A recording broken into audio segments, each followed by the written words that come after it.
sudah ditetapkan pada awal bulan Juni 2020 oleh pemerintah. Hal ini dilakukan sebagai langkah untuk memulihkan perekonomian di Indonesia setelah pandemi COVID-19. Pada saat new normal ini, kita dapat melakukan aktivitas seperti biasa, namun tetap mengikuti protokol kesehatan.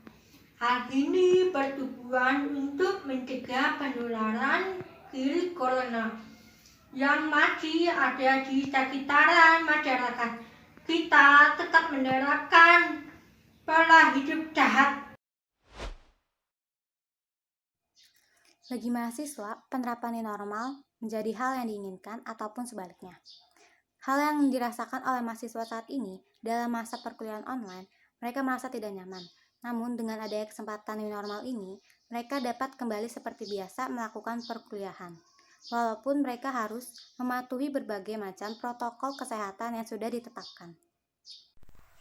Sedangkan new normal bisa menjadi harapan yang menakutkan bagi mereka yang memiliki keinginan untuk kembali ke kampus, karena mereka tidak didukung oleh kondisi yang ada di lapangan. Faktanya, kondisi yang ada di lapangan membuat mereka ketakutan akan keselamatan diri mereka masing-masing, karena data masih menunjukkan bahwa kasus positif terus meningkat.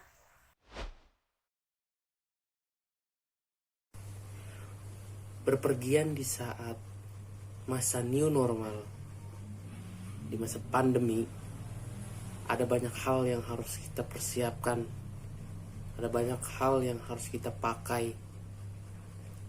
Yang tadinya kita berpergian tidak pernah menggunakan namanya masker, tidak pernah menggunakan sarung tangan, baju lengan panjang, celana panjang, memakai kaos kaki. Dan untuk masa sekarang, di masa pandemi, di masa new normal, kita harus mempersiapkan semuanya. Kita ubah mindset, cara pakaian kita, starter pack kita.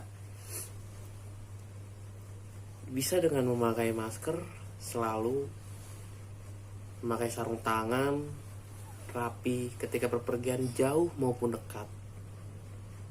Jadi bukan berarti kita keluar di masa new normal ini kita kembali normal seperti biasa, seperti dahulu yang sebelum adanya masa pandemi.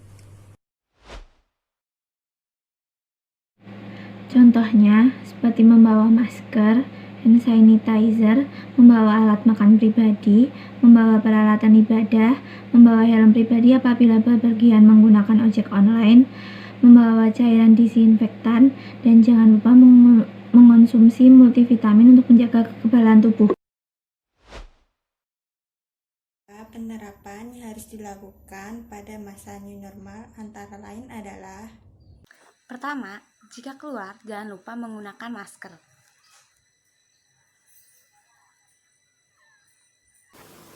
Menghindari kerumunan yaitu salah satu cara yang bisa dilakukan untuk menghindari penyebaran COVID-19. Dan apabila ingin bertemu dengan orang lain, usahakan untuk pertemuan dilaksanakannya dengan minim orang, ditujukan agar tidak ada kerumunan dan kita bisa mencegah penyebaran COVID-19. Menghindari dari kerumunan bisa dilakukan oleh diri sendiri, yaitu dengan tidak datang ke mall, ke acara umum, dan yang mengundang banyak orang. 3. Setelah berpergian, segera mandi dan ganti baju. Jangan menggantung baju dan menggunakannya lagi sebelum dicuci. Sering mencuci tangan dengan sabun dan air yang mengalir, terutama sesudah beraktivitas, dan memegang benda-benda yang ada di tempat umum. Demi betul-betul menghindari penyebaran COVID-19, tubuh kita harus memiliki imun yang sehat. Cara yang bisa dilakukan untuk meningkatkan imun tubuh kita tetap sehat yaitu dengan cara berolahraga. Ketika berolahraga, tubuh kita berkeluar keringat, dan itu yang membuat tubuh kita menjadi lebih sehat karena imun-imun yang dari kita olahraga itu akan keluar. Dan kita juga harus minum vitamin yang dibutuhkan oleh tubuh, dan memilih makanan yang sehat, dan makanan-makanan yang sehat seperti buah, sayuran segar untuk menambah imun kita. Ketika berolahraga dan makanan sehat sudah dilakukan, ada satu lagi yang harus diperhatikan, yaitu mengatur pola istirahat kita. Dengan istirahat, kita memberi waktu untuk tubuh kita bisa meningkatkan imun lewat istirahat yang cukup. Jadi, kita harus betul-betul menjaga kesehatan, entah itu kesehatan dari olahraga, dari pola makan, ataupun beristirahat, agar badan kita betul-betul memiliki imun yang sehat untuk menghindari penyebaran COVID-19. Mahasiswa baru yang akan mengikuti kegiatan pembelajaran di perguruan tinggi di masa new normal ini.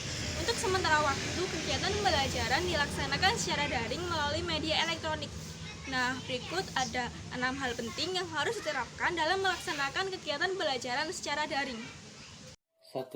Dosen dan mahasiswa harus meningkatkan keterampilan internet dan literasi komputer. Menentukan kembali capaian pembelajaran.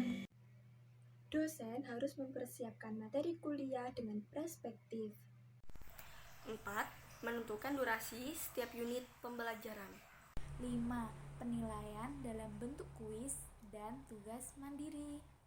Saya, mahasiswa Universitas Negeri Yogyakarta, menyarankan agar kampus itu menyiapkan infrastruktur agar untuk bandwidth untuk para mahasiswanya. Jadi kesimpulannya, walaupun pembelajaran melalui daring dikhawatirkan tidak efektif, namun hal ini sangatlah diperlukan karena saat ini kita berada di era 4.0 di mana kemajuan teknologi mengintegrasikan dunia fisik, digital, dan biologis, sehingga terjadi perubahan mendasar dalam tata cara hidup manusia. Untuk sementara juga, dengan penggunaan media belajar melalui daring dapat mengurangi rantai penularan virus COVID-19 dan tidak lupa dengan protokol kesehatan yang telah ditetapkan oleh pemerintah. Teknika Jawara berbudaya literasi, berintegritas, cerdas untuk Indonesia peduli. Salam Teknika.